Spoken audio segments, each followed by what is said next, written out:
All right, so guys, I am Keisha Dennis. I am the founder and CEO of the Elephant in the Room, Inc. And of course, we all know that is a mental health charity. It's a nonprofit that Jarius, he supports so much. So I have Jarius Wynn. He's here with me. He's a former NFL player, a Super Bowl champion, and he's still a Georgia Bulldog. All day long. Thank you for having me. Thank you for attending. Thank you. Ma'am. So we're here today, we're gonna talk about mental health so we can just kind of like jump right on in it. So what I just kind of want to know from you is like, what's your initial thoughts on mental health?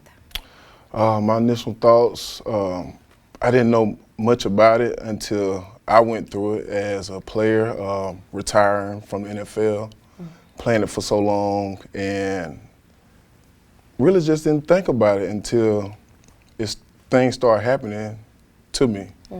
And I started to research it, and it come from my wife, like, you probably need to get checked out. You need to talk to somebody about what's going on with you. And once I did that, I was like, man, it's a lot of people out there, players and stuff out there, that don't get that end up sometimes, That's right. And so recently, we had a mental health panel discussion, and you were one of my panelists, and you had a chance to talk to us a little bit and share bits and pieces of your story about like what happened. Can you kind of like share or get a little bit more in detail with us? Like, tell us about what happened to you. What was your, I guess, biggest run-in with mental health, and like what was your story on the field? My biggest thing was basically just, when I tore my ACL and I was training, trying to get back to going, and I ended up going to see the doctor, and he told me I couldn't play again. Wow. That hit me hard. Just going through that injury and trying to recover from it itself was tough. But, going back to see the doctor, and he said, hey, I don't think you should play again. Wow, ever Ever again. That was it. That was it. So you mean to tell me after, when did you pick up a football? Oh, man. 6th grade. 6th grade. Yes. So when you were a young child and you worked so hard to make it to the NFL, doctors told you that, you got to call it quits. Yes. And it was like, I couldn't believe it. What was your initial thought, like your feelings when he first told you that? I couldn't believe it. I was just like, now I can still play football. But then when I was trying to go back out, it just never was right. So I just had to pray about it, and my wife helped me cope through it, and it was just bad at first. When you say bad, what do you mean? Like, your wife had to coach you through it. Like, what do you mean it was bad? Like, was it a sense of depression? Was it anxiety? A little bit of both. So when you first got the news, do you think that many people sometimes, the way they cope with it or the way they handle depression is like, you know what, well, I'm going to isolate myself. I'm going to go into a room and lock myself in here. And, it's situations like that. So what exactly happened in y'all's household when you got the news? Well, it was me basically just, don't bother me, leave me alone, depressed, downstairs with dark room. And just pretty much just sitting there just moping and groaning. And one day she was just came down there and sat me down, just like, I need to really talk to you because it's affecting the family. It was affecting the kids because I didn't want to be around nobody. Wow, okay. And that was pretty tough for me. So she just started talking to me. I ended up going to see a therapist and talking about it. And that was uncomfortable at first, but when I really opened up, it started to help me. Indeed. Yeah. So like when she told you need to go initially, did you go at first? Or No, did it take, how not at long all. did it take? Ooh, probably like 3 or 4 months. Really? So what made you finally get to that point where it was like, you know what, my wife is right, I need to go? I think what got me to that point was just, I got tired of being down. I got tired of just, like, what am I do now? Just sitting there, just depressed. And I was talking to some friends that was going through the same thing. and it came to a point where he was about to kill himself. Wow. So he called me. He was just like, "Man, I'm done. I'm finna do it." And I was like, "No, man, no. You got stuff to look forward to. You got a family. You got a new, you got kids on the way." Mm-hmm. And it just put me like, okay, I got to be the bigger person here. Yeah. And once I did that, I was able to help more people, go through those things. Wow. Mm-hmm. So by him kind of like doing that, that kind of made you say, you know what, it's real out here. Yeah, I need to pick it up. Yeah. Wow. Yeah, it was tough. Wow. So how did you end up finding a therapist? My wife did. I was going to say, did your wife help you? She ended up finding a therapist. She seems like she's therapist. always been so supportive. She has, Yeah. always. She's always really a been. backbone to the family. Yeah. I've talked to her several times, and she's always, even when we first, spoke about some of the things that you went through, Mm-hmm. she was like, no, I was really, really supportive. I wanted him to see a therapist, and it's helped tremendously. Yeah. So like from an aspect of people, sometimes they may not necessarily go through or actually experience their own mental health conditions. Mm-hmm. Your wife did. So tell me what type of effect that had on like what you were going through. What type of effect did it had on your wife, the kids? I just think it was a day-to-day fight for her, like because she was just pretty much dealing with them by herself. Mm-hmm. And I know she was probably stressed out, but I mean, I could at that point I just felt like there was nothing I could do. So, I'm thankful for her. I'm thankful God, kept her strong, through those times. But I mean, she did a good job of just, talking to me, trying to at least talk to me, sit me down, praying for me. Right. And I think those things really helped out. So how many, when you guys did the initial session for your therapist, how many sessions did you end up going to after that? What? Still. Still? Yeah. That's great. Yeah. That's really big. Yeah, it is. So can you tell your progress from day one of when you first went to therapy and now? Oh yeah, most definitely. I just go in there with just openly, just talking to my therapist, just telling what I was going through, and I always feel like I leave there on a good note. Really? I do, and I think a lot of people should, depend on. I mean, not even. I know a lot of people deal with a lot of things, but talking to someone and putting it out there, it helps get it off your chest and help you. And it's different therapists that help you get through it. So, because I know many people, they're really apprehensive at first. I mean, you said you admitted it. You said, look, it took like 3 or 4 months for me to actually go see a therapist. So, if you can go back, would you have gone to see a therapist that initial time she kind of asked you to? Yeah, most definitely. I'd go ahead and do it. And you'd recommend therapy for someone else? Yes. Definitely. Most definitely. That's awesome. And so, just taking it a step back a little bit. So, like when you were in the league, and when you tore your ACL, and you got this bad news, you pretty much turned to your wife and you asked her, like for kind of some help, and she talked to you about going to see a therapist. Now, was the teams really was the NFL, were they kind of more supportive? Did they have any resources? Because it looks like now, they have some new initiatives out for mental health, and it looks like they may be trying to do some work because they kind of realize that as athletes and as players, you guys, y'all put a lot on your body physically and mentally. Right. So how do you feel about, 2 questions, how do you feel about the new mental health initiatives in the NFL? And then also, do you kind of wish that things may have been different in the NFL back when you were playing and you received the news to where, you would have gotten a little more help? Most definitely. I think, when I was done, I really didn't have that help from the NFL. I had one guy reach out to me, was checking on me one time, but I never heard from him again. So it was just like, dang, man, I served all this time, playing ball. I wish I'd had more help from someone.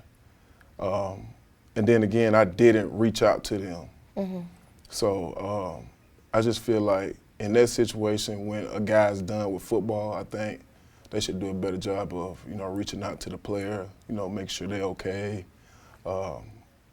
Anything that they really, need to cope with, the transition out of the league, they need that. Right. Because, from playing for so many years, and then now everything just completely just stopped, man, it's totally different. It's tough. It's really tough. So when you say like transition, like from being in the league, because I can only imagine, just like you said, you picked up a football when you were 6, and then to just say, all right, I worked so hard, and then all of a sudden the doctor says, okay, you can't play anymore. So can you kind of explain to me the transition and where you were mentally, where you could have probably received more help from an NFL perspective to where other guys, because you can't play football forever. We all know that. Right. So like, explain your transition. My transition was, we're talking about Forrest. Like your thoughts, like everything, Man, pretty much. The transition at first was like so depressing. Like, dang, man, I'm done. Like, it's nothing I control. The doctor told me my knee is messed up. I even attempted to try to go back, and just I felt that like I can't do this no more. So I was depressed. I was still taking medicine for my knee. I was taking hydrocodone at first because it was still bothering me. So taking that medicine just then, it didn't make it better. And I just think what made it better was, me really looking at myself deeply in the mirror and saying, hey, I got to get through this. And my friend calling me, making that phone call. Yeah. It kind of changed everything for me. Wow. So I think also like even with you sitting down, there's probably other players out there right now that are playing in the league that are probably still going through the same thing. Most definitely. And they still have to go through the transition if they're still playing, because you can't play forever. Most definitely. I talked to a lot of guys that been out even 4 or 5 years that still, trying to figure that transition out. Really? So what do you think could help them? Because it seemed like, you've kind of found your way through. But for someone else, like, what can they do? For us the NFL or for us the like the even people? with the transition, like the advice that you give, they're trying to find their way through, like, what can help? I think really finding something that you love to do outside of football. Something that you can do for the rest of your life. And just taking that leap of faith and believing, it's something out there different for you. Right. People like Brandon Marshall. I know for a fact he's been speaking out and he talked about mental health.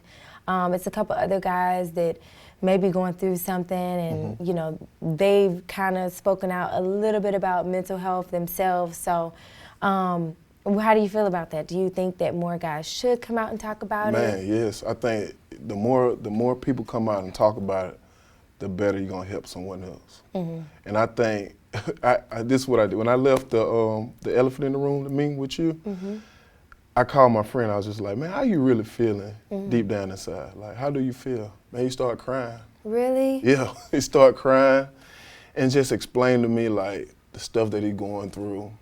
And he's like, man, I'm glad you called me and had this conversation with me. Yeah. So, just a phone call. So I appreciate you. Oh, thanks. Thanks. Yeah. You're the star. Like, it really helped me, for real. Like, you having that, bringing me on and talking about it and being around people that going through those things, it really just, just helped me to, open up and also open up to my friends and stuff. That's good. And help them out. That's amazing. It is. So you're being impactful yourself and you don't even know it, but I'm sure you do know it. I appreciate it. That's good. I think even when we were planning the mental health discussion, I kind of knew in the back of my mind, I know exactly who I want to get. I know exactly who I want to talk, because a lot of people don't necessarily get to hear that side that often. Everybody just looks at it like, oh, you made it. You made it to the league. Right. You're playing the game you love. And they don't think about any of the after fact. They don't think about the families and what they have to deal with. And then bringing in more people in a different walk of life and sharing like all of our similar stories, I just personally do believe that the more that we talk about mental health, the more that we normalize Right. it being okay to not really be okay, you know, I think that we'll be able to help each other more often. So and true. just like with your friend, you know, you pick up the phone, it just puts something in your brain. You know what? Let me check on somebody. Let me see if you're really okay. Right. So that's really big of you. Appreciate it. Let's circle back some, because I know you mentioned transition, of course, and then you talked about your family, and another thing just popped in my mind about how like other people, other teammates, other players, people that are just on their jobs for some time, like, what's your advice for like transition? Ooh, my advice for transition is pretty much just something that you love to do. You got to find something that you love to do, because it's so much easier than just finding something that you don't, you know. Right. And what about like for their families? Because I know like when you were going through what you were going through, when it was time for you to leave the league, or even when you still were in, you know, what is it that like everybody has a support system, and sometimes your family, friends, they may not understand. What was it like for you? I really didn't have anybody that support like that. And when I say that, I don't think they just know like how to cope with it. So my wife being there day to day and seeing, you know, me depressed, she just wanted to uplift me. Talked to my mom here and there about it, but I don't think she just had a good understanding of it. She know that her baby was going through something, but she really didn't, you know, understand the dynamic of it, because, you know, my wife was just there on a day-to-day basis, seeing different injuries, different hurts, and just different things, the happiness, the ups and the downs about it. So I think she was just able to help me with the transition that much, because she was on board the whole time. So let's say that knowing what you know now, how would you kind of explain to somebody, this is what you can do to help me next time? Man, the best way you can help me is, you know, being patient. Patience. Be very patient, because I'm lost at this point. You know, when somebody lost, like, I've been there before. It's a feeling. Sometimes you just can't get out of bed. Man. Sometimes they're like, oh, well, what's wrong with you? It's like, I don't know. I don't know what to tell you. Think about this though, Keisha. Going through some where you don't play this position for so long, and you wake up, you're hurting. You're even hurting more because you're not playing it no more. So like waking up in the morning, you feel like you've been, you know, just pretty much hit by a car. Really? But I'm used to that though. I'm Right. used to, you know, feeling the deep pain. But now that I can't control it, I can't be in control of, you know, doing what I usually do, it just make it that much worse. Dang, that's hard. That's tough. And I just think, a lot of guys deal with that, you know, being not able to play no more, especially when it just been cut off. And I think that's what, you know, that what happened with me. I was just cut off, and it was just like, It wasn't your decision. No, it wasn't So my it was decision. like, you know what, you probably would have maybe felt better if it was your decision, but it wasn't Would your have felt decision. way better if I Yeah. could have just retired on my own. Right, Yeah. right. So that's tough. That's tough, I guess, dealing with something mentally. It's like, well, you know what? I don't have any control over the situation, Right. so that's hard. But then I go back and look at it like, nothing that we do is in control. When I say that, like, we gotta it's just me spiritually. Like, I just have to let, you know, God show me the way. And, you know, just sometimes you just gotta sit still and He work it out for you. Wow, that's powerful. Powerful. So, was that, I know you mentioned the Tory ACL, that was the end all be all. Was that your first time getting injured? Have you been injured before?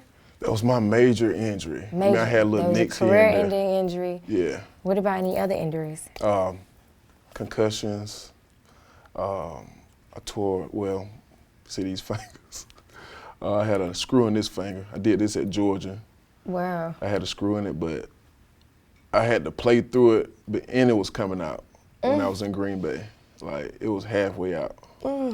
So I had to play with that. But You said a concussion. yeah. So how, because concussions are pretty popular in the NFL, and dealing with a concussion and playing, and then after the game is over, how does it make you feel from a mental health standpoint? I mean, I really don't. My wife does a good job at planning things for me. Because if it's not planned, it's just out. Really? I can't remember it. So she does a good job of keeping me on task and let me know the things I need to do. And I can write it down. I could been on wrote something down. Forgot I even wrote it down. Wow. So injuries just in general, and you had another injury too, right? Bell's palsy. Tell me about that. So when I was in Green Bay, we was in practice, and I think I got hit with the dummy or whatnot. So after practice, I mean, I didn't pay it no mind because, you know, we get hit all the time, so I didn't pay it no mind. And we had went to Longhorn, me and my friend BJ Roger, to grab food after practice. And I was going down to, you know, get some water, sucking out the straw, and I couldn't suck out the straw. So I got up from the table and went to the bathroom, and I walked in the bathroom and tried to whistle, you know, because at first I couldn't suck out the straw, and tried to whistle and it wouldn't work. And I looked at my face, and my eye was pretty much like wide open, and my face was kind of like sagging. So it just blew my mind. So I called Marte, and I was just like, hey, man, I don't know what's going on, but I need to call the doctor because something going on with my face. Like, I can't whistle, I can't drink out of straw. And she was just like, you need to just go to the training room. So I went to the training room. As soon as I got there, they looked at me and they diagnosed me and told me I had Bell's palsy. So I had to go see a neurologist to get that taken care of. I think my eye was down. I had to get a visor, a black visor, but I still had to play through it. You still played? Yeah. Wow. So I had to play through it. I had to wear a patch because my eye was pretty much just dry and draining. And I ended up starting to take some kind of steroids, and it pretty much helped it out. Goodness. How long did that last? For as the drooping, probably about a good month. Oh my goodness. Yeah. And you still continue to play? Yeah. And it still leak here and there, but it's not bad as it was. Yeah. Goodness. So, but my thing is interesting to me because when I talk to a lot of the athletes, they're always telling me, all right, well, yeah, you know, you just play through it, you know. That's true. It's move on to the next play. I think it's just a mentality, like the wrong mentality though, because man, you never know what can happen. Yeah. Because, you know, you got the injury going on with my eye, another hit. I mean, I don't know what it can do. Oh my goodness. But we are taught to, you know, play, you know, be tough, go through it, you know. Everything gonna be okay. You tougher than that. But nah, man, you know, sitting back thinking about it, like this probably the reason is, you know, where I'm at right now, or where guys at right now, because being so tough. You always have to be strong. Always gotta be strong. And I tell people all the time, like, a lot of them, be strong, just tough it through, work it out, just keep pushing. But then sometimes you have to take a step back because in your mind you're suppressing everything and not necessarily addressing those mental health concerns. And so it's like, all right, you immediately, when you got an injury, like, okay, go to the training facility. Oh, go here, go do this. But then what happens when you're just like, at the end of the game, you're all by yourself. It's like, all right, well, now I'm depressed. Now I'm sad. Ain't nobody around. Nobody's around. And it's not like, oh, go to the doctor, because there's a stigma around mental health, right? And so you said it yourself, it took you about 3 or 4 months before you actually went to go. So my thing now it's like, what is the difference between a mental health concern and a physical health concern? Because I don't really like to sever the two, because it's like, well, they're all health concerns, but we're eager to go, oh, I'm going to play with a screw in my finger and I'm going to go to the doctor and I'm going to see about this because my finger hurts. But what about when something is wrong inside? So, like it's new for me, but I think it's the best thing to do for people to go. You know, when you're dealing with something, man, you know, talk to someone, and it's okay to go see the doctor.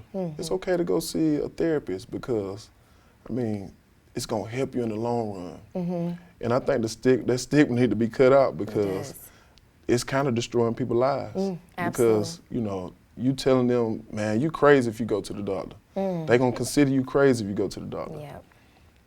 But no, it's not that. It's that you need some help, that you got an injury inside. Absolutely. That you need to, you know, Say you it need to again, deal with. Jerry. Yeah, That's most it. definitely. It's an That's injury it. inside. It's an injury inside, It and is. you just have to go get it checked out. You got to get it checked out. Awesome. Because you don't want it to ruin your life or take your life. Or take your life. Because suicide, the rate is increasing, because I don't think we're able to cope and we're not able to talk about it. And a lot of times people, they're living and we're looking at everyone else's lives around us thinking, oh, everything is perfect, when it's really not perfect. It's not. And we're all dealing with things. It's just a matter of what we share with the world. That's true. So tell me, like, when you initially went to therapy, how was your first therapy session? It was pretty much just, like, I was nervous, scared. I thought she was gonna use the stuff against me, what I was saying, just playing all kinds of thoughts in my head. But once I got in there, you know, she started asking me a few questions. I kind of started opening up to her, you know, what I was dealing with, you know, how I felt inside, like the things that going through my head. And she was just, you know, giving me different ways to cope with it. Basically, like, you know, just pretty much just start to find something that you love to do, and, you know, go off of that first. And, you know, you're not the only one that feel this way. That was the main thing. She let me know. And I think that was really just opened me up to her, when she was just like, hey, you're not the only one going through this. Like, she even shared some stuff that she went through. Really? It helps. So it really helped me to, you know, just sit there and have that convo with her. And just open up some more. And so then your second visit. Oh man, I was wide open then. Oh, really? I mean, I was still just a little nervous, but, you know, I felt like I knew her at that point, you know, from me just being real with her, and her opening up with me about some of the situation, you know, that she went through. So before she became a therapist. Before she became a therapist. So would you say that you went through a lot of depression and anxiety? I still have days like that when I'm depressed. And it's okay. Yeah.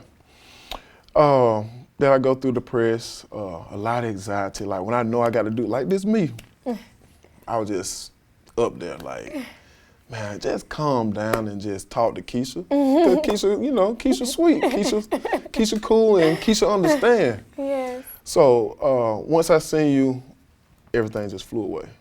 It's good. Yeah. Just getting that comfort level. Yes, that's what it's about. Just you're gonna be uncomfortable, but you just gotta go through it. I think once we learn to, you know, step outside get out of that balled up situation, we're able to, you know, talk about, you know, different problems. That's good. And I can tell you one thing, you opening up and facing your fears and just having a little bit of anxiety and still coming and talking about mental health, I'm quite sure that you're helping a lot of people. I hope and so.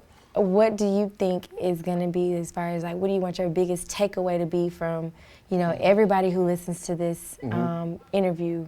What's your biggest takeaway that you want for people? My biggest thing is to, you know, just know that you might be in this situation right now, but you can get out of it. Like, this is not just your life. Like, you know, it's so much more that you can do once you open up and deal with the problems that you're having, the deep problems that you're having. Because if you don't, you're gonna be stuck there. And I mean, we don't know how they're gonna come out. Right. So if you open up and, you know, just be honest with yourself and be able to look yourself in the mirror, I think there's great things ahead of you. You're absolutely right. Yeah. And then would you give the same advice for, you know, other athletes that pretty much they could be in the same spot now, but they're still trying to play through that injury? Right. It's definitely injury, it's internal injury. So you really can really tell them to pretty much still work through it, and would you approve of therapy while you're in the league? Oh, yes, please. Yes. Yeah, I think that the transition won't be so hard. I think if I had got therapy when I was playing, I think it would have been a way smoother ride. I can see that. Yeah. I could definitely see that. A clearer head, clearer space. I wouldn't have been better nervous understanding. about so many things. Yes. Because, you know, in the NFL, it's taught to, I remember, take you back a while back, 2009, Let's my hear it. rookie year. And we went to the rookie symposium. And basically all I was hearing is, in my head, don't trust nobody. Really? Yeah, like, don't trust Why? nobody with your finances, don't trust nobody with, you know, with what you got going on. Wow. And it kind of hard. It made it real hard to trust That's other scary. people. Yeah, that's scary. I mean, because then you kind of want to know, well, why are they saying this? Are they saying this based off experience? Should I really be nervous? And so then, As a rookie now, Yeah. like you blind, you don't know anything wow, that is scary. unless you had family that played in NFL and that you was close to. But other than that, But just immediately just walking and not trusting anybody, you're already on edge. man, you're on edge. Yeah, and that's built up anxiety. Yeah. So, wow. It's So interesting. I think if they get out of that mindset and understand you can trust someone, you know, it's okay to go see the therapist. I think that transition when you're done will be so much better. I agree. Yep. Well, I think it's awesome. Okay, well, I think you're definitely a true inspiration to people, and I'm glad you came. I'm glad you talked. I'm glad you were able to share your truth. Yes, I'm ma'am. glad you were able to kind of give us more insight to life after football, because, I mean, I think that's the biggest thing is with transition, because football, it doesn't last forever. It Nothing don't lasts forever. That's true. And it's just a matter of how you handle and deal with it. And I think that if anyone gains something from this, they'll at least say, you know what? If I'm an athlete, if I was like Jarius when he said that would have helped him was therapy while I'm still playing. That's going to help me with the transition, because we all typically try to plan for the future. Right, that's true. Okay. All right, so we're going to switch gears. We know that you are a Georgia Bulldog and you're, still here in Athens. Yes. I believe you guys you and your wife have some new business ventures. Tell me what you're working on now. What's new? I know you have a family. What's going on? Right now my wife is awesome. Let me say that. She is. She She's is. very awesome. She is opening up a spa for I was gonna say women, but it's for everybody. Nice. where I'll they're- be there. So they're doing she doing hair. It's a V-streaming where the lady sits on this certain stool and I've heard. that and blading for the eyebrows. eyebrows? Okay. Okay, I'll look make at you learning I'm trying. And what else is? And just braiding hair. Okay, what's the name of the salon? It's Haven Hair and Body Shop. Haven Hair and Body Shop in Athens, Georgia, Athens, right? Georgia, right off Baxter Street. All right, we'll have to come check that out. And so also, I do remember it was some time ago, I guess this is when you had your youngest child. There was a photo, it went viral. And it was Jace. like the family photo, and it was just so adorable. So Yeah. with that being said, do you think there are going to be new addition to the family anytime soon? Not right now. No, I don't think so. Right now. Right now. So that means, It's still a possibility. does your wife know that? Yeah, she know it. Oh, okay, so she's okay with that. Yeah. All right. I think she's just going with the flow. I don't think right at this second because she's trying to get this off the ground. Okay. So we'll see Okay. middle of the year next year. Okay, cool. That Yeah, works. yeah. Well, thank you again for sitting Appreciate down you. with us. Thank You're you a for real true having me. inspiration, and we appreciate you supporting mental health so much. Always, always. Appreciate you.